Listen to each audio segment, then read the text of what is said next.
ਅੱਛਾ, ਹੁਣ ਕੁਝ ਇਨਫਲੂਐਂਸਰਸ ਦੇ ਨਾਮ ਲਵਾਂਗੀ, ਤੁਸੀਂ ਉਹਨਾਂ ਦੇ ਬਾਰੇ ਦੱਸਣਾ ਹੈ ਕਿ ਗੱਲ ਕਿੰਨੀ ਸੱਚ ਹੈ ਕਿੰਨੀ ਝੂਠ। ਜन्नत में हाँ वैसे मैंने बहुत कम इन्फ्लुएंसर्स का पता है, लेकिन कोई ऐसी गल नहीं कर रहा है मैं फेमस ही क्योंकि मोस्टली सारे मेरे दोस्त हैं। नहीं, अच्छी गल है, ਤੁਸੀਂ को मशवरा दे सकते हो, कोई शिकायत है वो कैमरे ਦੇ ਉੱਤੇ ਕਰ ਸਕਦੇ ਹੋ। जन्नत मिर्जा ਜੋ ਇਨਫਲੂਐਂਸਰ ਨਹੀਂ ਹੈ, ਇਹਨਾਂ ਵਰਗੀ ਹੋਰ ਵੀ ਕੁੜੀਆਂ ਨੇ, ਇਹ ਵਾਕਈ ਫੇਮ ਡਿਜ਼ਰਵ ਕਰਦੇ ਸੀ ਜਾਂ ਟਿਕਟੌਕ ਨੇ ਹਵਾ ਇਹਨਾਂ ਦੀ ਜ਼ਰਾ ਚੰਗੀ ਚਲਾ ਦਿੱਤੀ? ਟਿਕਟੌਕ ਨੇ ਡਿਜ਼ਰਵ ਨਹੀਂ ਕਰਦੇ ਸੀ। ਉਹ ਤੇ ਗੱਲ ਖੁਦ ਕਹਿੰਦੇ ਨੇ। ਅੱਛਾ, ਡਿਜ਼ਰਵ ਕਰਦੇ ਨੇ ਲੇਕਿਨ ਟੈਲੈਂਟ ਦੀ ਬੇਸ ਤੇ ਕਰਦੇ ਨੇ। ਲੇਕਿਨ ਅਗਰ ਤੁਸੀਂ ਗੱਲ ਕਰੋ ਟਿਕਟੌਕ ਦੀ, ਤੇ ਟਿਕਟੌਕ ਤੇ ਜਿਹੜਾ ਬੰਦਾ ਸ਼ੁਰੂ ਤੋਂ ਆ ਗਿਆ ਹੈ ਨਾ, ਉਹਦਾ ਅੱਜ ਬਲੂ ਟਿਕ ਲੱਗਾ ਹੋਇਆ ਹੈ। ਜन्नत ਮਿਰਜ਼ਾ ਨੂੰ ਤੁਸੀਂ ਟੈਲੈਂਟਡ ਸਮਝਦੇ ਹੋ? जन्नत मिर्जा ਨੂੰ ਮੈਂ ਕਿਊਟ ਸਮਝਣਾ ਵਾ। ਟੈਲੈਂਟ ਦੀ ਕਮੀ ਹੈ। ਟੈਲੈਂਟ ਦੀ ਕਮੀ ਹੈ। ਓਕੇ, ਅੱਛਾ ਜੀ। ਰਜਬ ਭੱਟ ਜੈਸੇ ਕ੍ਰੀਏਟਰਸ ਹਰ ਵਕਤ ਕੰਟਰੋਵਰਸੀਜ਼ ਦੇ ਵਿੱਚ ਰਹਿਣਾ, ਇਹਨਾਂ ਨੂੰ ਮੈਂ ਕੀ ਕਹਾਂਗਾ? ਇਹਨਾਂ ਨੂੰ ਮੈਂ ਹੀ ਕਹਾਂਗਾ ਜਾਂ ਇਹਨਾਂ ਤੋਂ ਤੁਸੀਂ ਕੀ ਸਬਕ ਸਿੱਖਦੇ ਹੋ?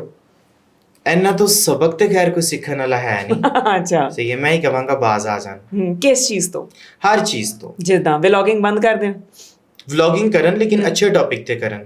ਵਲੌਗਿੰਗ 'ਚ ਜ਼ਰੂਰੀ ਨਹੀਂ ਕਿ ਤੁਸੀਂ ਸਿਰਫ ਆਪਣੀ ਮਾਂ ਭੈਣ ਦਾ ਕਮਰਾ ਦਿਖਾਓ ਜਾਂ ਤੁਸੀਂ ਆਪਣੀ ਪਰਸਨਲ ਲਾਈਫ ਸ਼ੇਅਰ ਕਰੋ ਕਿ ਤੁਸੀਂ ਆਪਣੀ ਬੀਵੀ ਦੀ ਇੱਜ਼ਤ ਉਛਾਲੋ। ਇਹ ਚੀਜ਼ਾਂ ਜ਼ਰੂਰੀ ਨਹੀਂ। ਵਲੌਗਿੰਗ ਹੋਰ ਵੀ ਬੜੀ ਚੀਜ਼ਾਂ ਤੇ ਹੋ ਸਕਦੀ ਹੈ।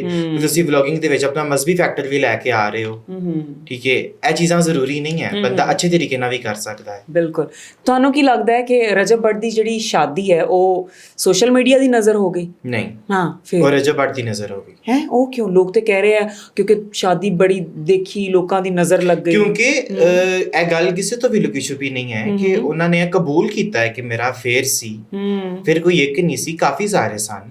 ਜਾਂ ਜੋ ਵੀ ਉਹਨਾਂ ਦੀਆਂ ਵੀਡੀਓਜ਼ ਵਗੈਰਾ ਅਸੀਂ ਦੇਖਦੇ ਸਾਂ, ਕਦੀ ਬੈਠੇ ਨੇ, ਕਦੀ ਨਸ਼ੇ ਦੀ ਹਾਲਤ 'ਚ ਨੇ, ਕਦੀ ਕਿਸੇ ਲੜਕੀ ਦੇ ਨਾਲ ਨੇ, ਤੇ ਇਹ ਕਿਸੇ ਦਾ ਵੀ ਘਰ ਨਹੀਂ ਚੱਲ ਸਕਦਾ। ਫਿਰ ਤੁਸੀਂ ਸਿਰਫ ਲੜਕੀ ਨੂੰ ਕਹੋ ਕਿ ਤੂੰ ਕੰਪਰੋਮਾਈਜ਼ ਕਰਕੇ ਰਹਿਣਾ ਹੈ, ਤੇ ਇਹ ਗੱਲ ਅੱਛੀ ਨਹੀਂ ਨਾ ਹੈਗੀ। ਅਗਰ ਉਸ ਜਗ੍ਹਾ ਤੇ ਅਸੀਂ ਆਪਣੀ ਭੈਣ ਨੂੰ ਰੱਖ ਕੇ ਦੇਖੀਏ ਤੇ ਕਿਹੜਾ ਬੰਦਾ ਇਹ ਚੀਜ਼ ਕਬੂਲ ਕਰੇਗਾ? ਤੇ ਇਹ ਗੱਲ ਜਿਹੜੀ ਹੈ ਸ਼ਾਦੀ ਰਜਬ ਭੱਟ ਦੀ ਨਜ਼ਰ ਹੋ ਗਈ। ਉਹਨਾਂ ਦਾ ਖੁਦ ਬਹੁਤ ਡਿਫਰੈਂਟ ਜੁਮਲਾ ਦਿੱਤਾ ਹੈ। ਸ਼ਾਦੀ ਸੋਸ਼ਲ ਮੀਡੀਆ ਦੀ ਨਜ਼ਰ ਨਹੀਂ ਹੋਈ ਹੈ, ਰਜਬ ਭੱਟ ਦੀ ਨਜ਼ਰ ਹੋ ਗਈ ਹੈ। ਸਹੀ। ਈਮਾਨ ਦਾ ਕੱਲ ਪਰਸੋਂ ਇੱਕ ਬਿਆਨ ਆਇਆ ਕਿ ਅੱਛਾ ਬੇਟਾ ਹੋਣ ਦਾ ਮਤਲਬ ਇਹ ਨਹੀਂ ਕਿ ਬੁਰਾ ਸ਼ੌਹਰ ਹੋਣਾ ਚਾਹੀਦਾ। ਹਾਂਜੀ, ਬਿਲਕੁਲ, ਬੜੀ ਬਾਰੀਕ ਗੱਲ ਕੀਤੀ। ਹਾਂਜੀ, ਇਨਸਾਨ ਨੂੰ ਇਨਸਾਫ ਕਰਨਾ ਆਉਣਾ ਚਾਹੀਦਾ ਹੈ ਕਿ ਜਿੰਨਾ ਵਕਤ ਤੁਸੀਂ ਆਪਣੀ ਮਾਂ ਨੂੰ ਦੇ ਰਹੇ ਹੋ ਨਾ ਤੁਸੀਂ ਆਪਣੀ ਬੇਗਮ ਨੂੰ ਵੀ ਦਿਓ, ਜਾਂ ਜਿਹੜਾ ਪਿਆਰ ਤੁਸੀਂ ਆਪਣੀ ਮਾਂ ਵਾਸਤੇ ਰੱਖ ਰਹੇ ਹੋ ਉਹਦੇ 'ਚ ਥੋੜਾ ਜਿਹਾ ਤੁਸੀਂ ਆਪਣੀ ਬੇਗਮ ਵਾਸਤੇ ਵੀ ਰੱਖੋ। ਇੱਕ ਦਫਾ ਤੁਸੀਂ ਸਿਰਫ ਆਪਣੀ ਮਾਂ ਦੀ ਸੁਣ ਕੇ ਫੈਸਲਾ ਨਹੀਂ ਕਰ ਸਕਦੇ, ਤੁਸੀਂ ਬੇਗਮ ਦੀ ਵੀ ਸੁਣੋ। ਉਹ ਹੁੰਦਾ ਹੈ ਨਾ ਇੱਕ ਪੁੱਤਰ ਜਿਹਨੂੰ ਉੱਤੇ ਜਿਹਦਾ ਕਮਰਾ ਹੁੰਦਾ ਹੈ ਤੇ ਥੱਲੇ ਆਉਣ ਤੱਕ ਮਾਂ ਨੂੰ ਭੜਕਾ ਦਿੰਦੀ ਹੈ ਚੰਗੀ ਤਰ੍ਹਾਂ, ਉੱਤੇ ਜਾ ਕੇ ਬੁੱਢੀ ਨੂੰ ਕੁੱਟਣ ਲੱਗ ਪੈਂਦਾ। ਉਹਨੇ ਕਦੀ ਬੁੱਢੀ ਦੀ ਨਹੀਂ ਸੁਣੀ ਹੁੰਦੀ। ਇਹ ਉਹਨੂੰ ਚਾਹੀਦਾ ਕਿ ਬਹਿ ਕੇ ਬੁੱਢੀ ਦੀ ਵੀ ਸੁਣੇ। ਹੋ ਸਕਦਾ ਕਿ ਕਦੀ ਮਾਂ ਵੀ ਗਲਤ ਹੋਵੇ, ਮਾਂ ਵੀ ਇੱਕ ਔਰਤ ਹੈ। ਹਾਂਜੀ, ਉੱਥੇ ਰਿਸਪੈਕਟ ਦਾ ਫੈਕਟਰ ਸਾਈਡ ਤੇ ਰੱਖ ਕੇ ਉਹਨੂੰ ਬੁੱਢੀ ਦੀ ਵੀ ਸੁਣਨੀ ਚਾਹੀਦੀ। ਆਖਰ ਉਹ ਵੀ ਕਿਸੇ ਦੀ ਬੇਟੀ ਹੈ, ਉਹ ਵੀ ਆਪਣੇ ਮਾਪਿਓ ਦੀ ਲਾਡਲੀ ਸੀ। ਤੇ ਹੁਣ ਤੁਸੀਂ ਕਹੋ ਕਿ ਮੈਂ ਮਾਂ ਦਾ ਪੁੱਤਰ ਹਾਂ ਤੇ ਮੇਰੀ ਮਾਂ ਮੇਰੀ ਬੜੀ ਸਕੀ ਹੈ ਤੇ ਤੂੰ ਚੱਲ ਬਾਹਰ ਹੋ, ਇਹ ਨਹੀਂ ਹੁੰਦਾ। ਸਹੀ ਲੱਗਦਾ ਹੈ ਕਿ ਇਹ ਸੁਲ੍ਹਾ ਕਦੇ ਹੋਏਗੀ? ਲੋਕ ਜਿਸ ਤਰ੍ਹਾਂ ਕਹਿ ਰਹੇ ਕਿ ਅੱਛਾ ਡਾਕਟਰ ਨਬੀਹਾ ਤੇ ਹਾਰਿਸ ਖੋਖਰ ਤੋਂ ਬਾਅਦ ਲੋਕ ਕਹਿ ਰਹੇ ਸ਼ਾਇਦ ਇਹਨਾਂ ਦਾ ਜੀ ਜਿਹੜਾ ਤਲਾਕ ਦਾ ਇਹਨਾਂ ਦਾ ਵੀ ਡਰਾਮਾ ਹੀ ਹੈ। ਲੋਕ ਇਹ ਕਹਿਣਾ ਸ਼ੁਰੂ ਹੋ ਗਏ ਨੇ। ਨਹੀਂ, ਡਰਾਮਾ ਇੱਕ ਹੱਦ ਤੱਕ ਹੁੰਦਾ ਹੈ। ਡਰਾਮਾ ਇਸ ਕਦਰ ਨਹੀਂ ਹੁੰਦਾ ਕਿ ਤੁਸੀਂ ਇੱਕ ਦੂਸਰੇ ਦੀ ਇੱਜ਼ਤ ਉਛਾਲਣ ਲੱਗ ਪਓ। ਓਕੇ, ਡਰਾਮਾ ਇੱਕ ਹੱਦ ਤੱਕ ਹੁੰਦਾ ਹੈ। ਵੈਸੇ ਵੀ ਹੁਣ ਤਾਂ ਤਲਾਕ ਹੋ ਗਈ, ਹੁਣ ਕਿਹੜੀ ਸੁਲ੍ਹਾ ਹੋਣੀ ਹੈ? ਫਿਰ ਉਹ ਹਲਾਲੇ ਵਾਲਾ ਸਿਸਟਮ ਹੀ ਰਹਿ ਜਾਂਦਾ, ਹੁਣ ਤੇ ਸੁਲ੍ਹਾ ਕੋਈ ਨਹੀਂ ਹੋ ਸਕਦਾ। ਸਹੀ। ਅੱਛਾ, ਇਸ ਤਰ੍ਹਾਂ ਦੇ ਕੇਸਿਸ ਦੇ ਵਿੱਚ ਬੱਚਿਆਂ ਤੇ ਕੀ ਅਸਰ ਪੈਂਦਾ? ਬੱਚਿਆਂ ਤੇ ਬਹੁਤ ਬੁਰਾ ਅਸਰ ਪੈਂਦਾ ਹੈ। ਸਾਡੀ ਬਹੁਤ ਸਾਰੀ ਸ਼ਾਰਟ ਫਿਲਮਸ ਇਸ ਚੀਜ਼ ਤੇ ਬਣ ਰਹੀਆਂ ਨੇ ਕਿ ਅਗਰ ਮਾਪਿਓ ਦੇ ਦਰਮਿਆਨ ਲੜਾਈ ਹੁੰਦੀ ਹੋਵੇ ਤੇ ਬੱਚੇ ਮੈਂਟਲੀ ਟੌਰਚਰ ਹੁੰਦੇ ਨੇ, ਬੱਚਿਆਂ ਦੇ ਅੰਦਰ ਕੁਝ ਡਿਫਰੈਂਟ ਕਰੈਕਟਰਿਸਟਿਕਸ ਆ ਜਾਂਦੇ ਨੇ। ਇਸ ਤਰੀਕੇ ਦੇ ਕਿ ਉਹ ਬੱਚੇ ਸੋਸਾਇਟੀ ਤੋਂ ਬਹੁਤ ਜ਼ਿਆਦਾ ਡਿਫਰੈਂਟ ਹੁੰਦੇ ਨੇ। ਉਹਨਾਂ ਦੇ ਅੰਦਰ ਕੋਈ ਨਾ ਕੋਈ ਡਿਫਰੈਂਟ ਚੀਜ਼ ਬਿਲਡ ਹੋ ਜਾਂਦੀ ਹੈ। ਉਹ ਤਸ਼ੱਦਦ ਦੇ ਆਦੀ ਹੋ ਜਾਂਦੇ ਨੇ। ਉਹਨਾਂ ਨੂੰ ਮਜ਼ਾ ਆਉਂਦਾ ਇਸ ਚੀਜ਼ ਦੇ ਵਿੱਚ। ਤੇ ਉਹਨਾਂ ਦੀ ਅਗਰ ਤੁਸੀਂ ਬੈਕ ਸਟੋਰੀ ਦੇਖੋ, ਜਿਹੜੇ ਮੋਸਟਲੀ ਜਿਹੜੇ ਲੋਕ ਕ੍ਰਿਮੀਨਲ ਬਣਦੇ ਨੇ ਜਾਂ ਸੀਰੀਅਲ ਕਿਲਰ ਬਣਦੇ ਨੇ, ਉਹਨਾਂ ਦੀ ਬੈਕ ਸਟੋਰੀ ਇਹ ਹੁੰਦੀ ਕਿ ਬਚਪਨ 'ਚ ਜਿਹੜੇ ਉਹਨਾਂ ਦੇ ਮਾਂ-ਬਾਪ ਨੇ ਉਹਨਾਂ ਨੇ ਹਮੇਸ਼ਾ ਲੜਦਿਆਂ ਦੇਖਿਆ ਹੁੰਦਾ। ਹਮੇਸ਼ਾ ਮਾਂ-ਬਾਪ ਦੀ ਲੜਾਈ ਹੋ ਰਹੀ ਹੋਏਗੀ, ਉਸ ਘਰ 'ਚ ਸਕੂਨ ਨਹੀਂ ਹੋਏਗਾ, ਬਾਪ ਬੇਗਮ ਨੂੰ ਕੁੱਟ ਰਿਹਾ ਹੋਏਗਾ, ਜਾਂ ਬਾਪ ਜਿਹੜਾ ਉਹ ਕੋਈ ਹੋਰ ਆਦਤਾਂ ਦੇ ਵਿੱਚ ਮੁਲਵਸ ਹੋਏਗਾ ਜਿਸ ਵਜ੍ਹਾ ਤੋਂ ਘਰ ਦਾ ਮਾਹੌਲ ਖਰਾਬ ਹੋਏਗਾ, ਤੇ ਬੱਚੇ ਜਿਹੜੇ ਨੇ ਫਿਰ ਉਹ ਸੀਰੀਅਲ ਕਿਲਰ ਤੇ ਕ੍ਰਿਮੀਨਲ ਬਣ ਜਾਂਦੇ ਨੇ। ਅੱਛਾ ਜੀ, ਨਦੀਮ ਨਾਨੀ ਵਾਲਾ, you don't like him? I don't. And the reason is? Reason is कि कोई content नहीं आएगा. Okay.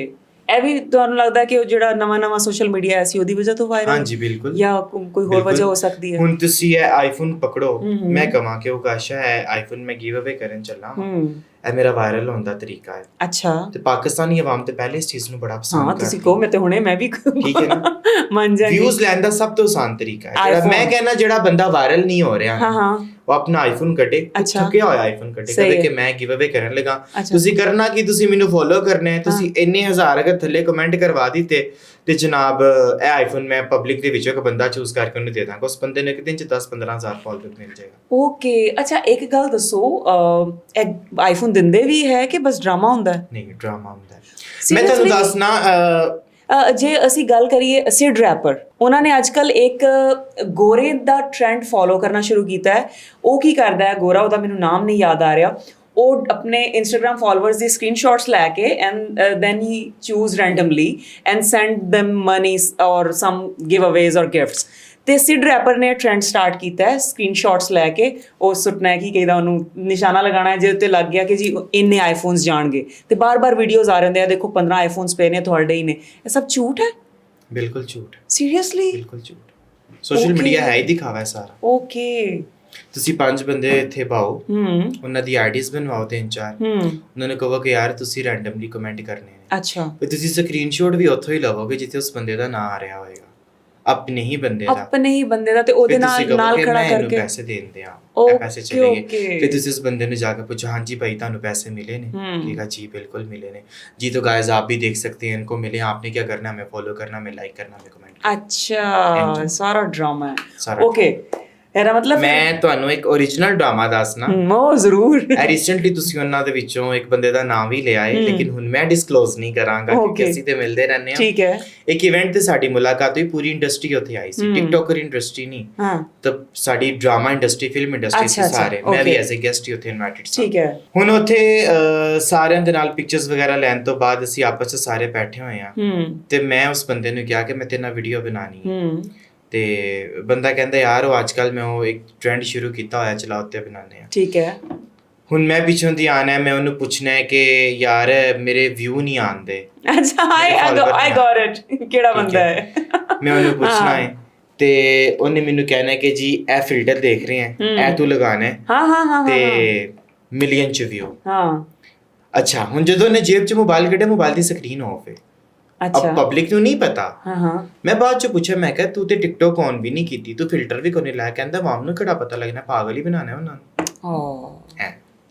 ਖੈਰ ਆਵਾਮ ਇਹਨਾਂ ਨੂੰ ਹੀ ਫੋਲੋ ਕਰ ਰਹੀ ਹੈ, ਕਿਉਂਕਿ ਇਸ ਤਰ੍ਹਾਂ ਤੁਸੀਂ ਟਿਕਟੋਕ ਤੇ ਫਿਲਟਰਸ ਤੇ ਚੀਜ਼ਾਂ ਪ੍ਰਮੋਟ ਕਰਦੇ ਹੋ। ਟਿਕਟੋਕ ਆਟੋਮੈਟਿਕਲੀ ਇੱਕ ਦੋ ਬੰਦੇ ਜਿਹੜੇ ਆਲਰੇਡੀ ਸਿਲੈਕਟ ਹੋ ਗਏ ਨੇ, ਉਹਨਾਂ ਦਾ ਐਲਗੋਰਿਥਮ ਹੈ ਵਾਲਾ ਸੈੱਟ ਹੋ ਗਿਆ ਹੋਇਆ, ਟਿਕਟੋਕ ਉਹਨਾਂ ਦੀਆਂ ਇਹਨਾਂ ਚੀਜ਼ਾਂ ਨੂੰ ਪ੍ਰਮੋਟ ਕਰਦਾ ਹੈ ਕਿ ਜੋ ਵੀ ਇਹ ਚਵਲੀਆਂ ਮਾਰ ਰਹੇ ਨੇ ਇਹਨਾਂ ਨੂੰ ਪ੍ਰਮੋਟ ਕਰੋ, ਸਾਡੇ ਫਿਲਟਰ ਪ੍ਰਮੋਟ ਕਰ ਰਹੇ ਨੇ, ਸਾਡੇ ਇਫੈਕਟ ਪ੍ਰਮੋਟ ਕਰ ਰਹੇ ਨੇ, ਇਹ ਟਿਕਟੋਕ ਨੂੰ ਪ੍ਰਮੋਟ ਕਰ ਰਹੇ ਨੇ। ਅੱਛਾ, ਇਹ ਚੀਜ਼ ਆ ਜਾਂਦੀ ਹੈ। ਓਕੇ।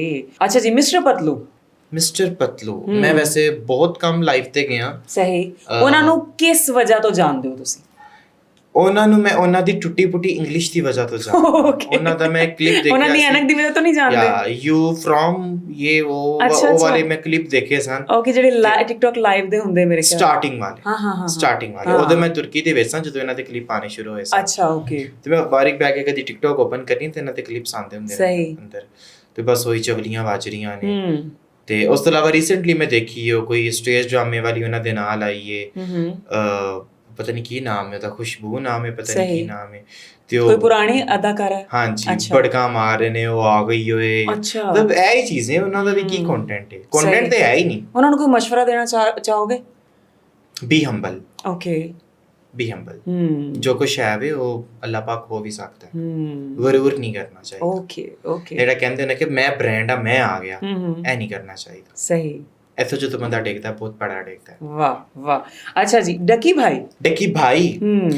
ਭਾਈ ਦਾ ਪਹਿਲੇ ਕੰਟੈਂਟ ਅੱਛਾ ਹੁੰਦਾ ਸੀ। ਉਹ ਗਾਲਾਂ ਵਾਲਾ obviously ਗੱਲ ਹੁਣ ਮੈਂ ਤੇ ਮੁੰਡਾ ਵਾਂ, ਜਦੋਂ ਰੋਜ਼ ਨਹੀਂ ਐਕਚੁਅਲੀ ਤੁਸੀਂ ਗੇਮਸ ਨੂੰ ਕਹਿਣਾ ਚਾਹ ਰਹੇ ਹੋ, ਗੇਮਸ ਵਾਲੇ ਜਿਹੜੇ ਵੀਡੀਓਜ਼ ਗੇਮਸ ਵਾਲਾ ਵੈਸੇ ਮੈਂ ਦੇਖਿਆ ਉਹ ਵੀ ਕਦੀ ਨਹੀਂ, ਕਸਮ ਵਾਲੀ ਗੱਲ। ਅੱਛਾ, ਬਸ ਮੈਨੂੰ ਪਤਾ ਹੈ ਕਿ ਪਹਿਲੇ ਉਹ ਇਹ ਕਰਦੇ ਸਨ, ਮੈਂ ਕਦੀ ਉਹਨਾਂ ਦਾ ਕੋਈ ਵਲੌਗ ਨਹੀਂ ਦੇਖਿਆ। ਇੱਕ ਦੋ ਦਫਾ ਮੁਲਾਕਾਤ ਹੋਈ ਕਿਸੇ ਇਵੈਂਟ ਦੇ ਵਿੱਚ ਹੀ, ਉਹ ਵੀ ਲੇਕਿਨ ਪਰਸਨੈਲਿਟੀ ਕਿੰਜ ਦੀ ਹੈ, ਇਖਲਾਕ ਕਿੰਜ ਦਾ ਹੈ ਯਾਰ। ਉਹਨਾਂ ਦੀ ਜਿਹੜੀ ਉਹ ਵੀਡੀਓ ਆਈ ਸੀ ਨਾ, ਕਿਹੜੀ ਜਦੋਂ ਫੜੇ ਗਏ ਉਸ ਤੋਂ ਬਾਅਦ ਉਦੋਂ ਮੈਂ ਵੀ ਉਹਨਾਂ ਦੀ ਵੀਡੀਓ ਵੇਖ ਕੇ ਰੋਇਆ। ਓਕੇ। ਉਸ ਤੋਂ ਬਾਅਦ ਮੈਨੂੰ ਹਮਦਰਦੀ ਹੋ ਗਈ ਉਹਨਾਂ ਨਾਲ। ਮੈਂ ਕਹਿੰਦੀ ਬੰਦੇ ਨਾਲ ਬਹੁਤ ਮਾੜਾ ਹੋਇਆ। ਬਾਕੀ ਇਹ ਵੇ ਕਿ ਇੱਕ ਗੱਲ ਹਕੀਕਤ ਹੈ ਕਿ ਉਹ ਕਿਸੇ ਦਾ ਨੁਕਸਾਨ ਨਹੀਂ ਕਰ ਰਹੇ। ਉਹ ਜੋ ਕਰ ਰਹੇ ਨੇ ਬਹੁਤ ਲਿਮਿਟਿਡ ਹੋ ਕੇ ਆਪਣਾ ਕੰਟੈਂਟ ਬਣਾਉਂਦੇ ਨੇ, ਆਪਣਾ ਕੰਮ ਕੀਤਾ ਔਰ ਬਹੁਤ ਕੰਮ ਕਿਸੇ ਨਾ ਕੰਟਰੋਵਰਸੀ ਦੇ ਵਿੱਚ ਆਏ ਨੇ, ਬਹੁਤ ਕੰਮ। ਇਹ ਗੱਲ ਅੱਛੀ ਹੋਣਾ। ਵਾਹ।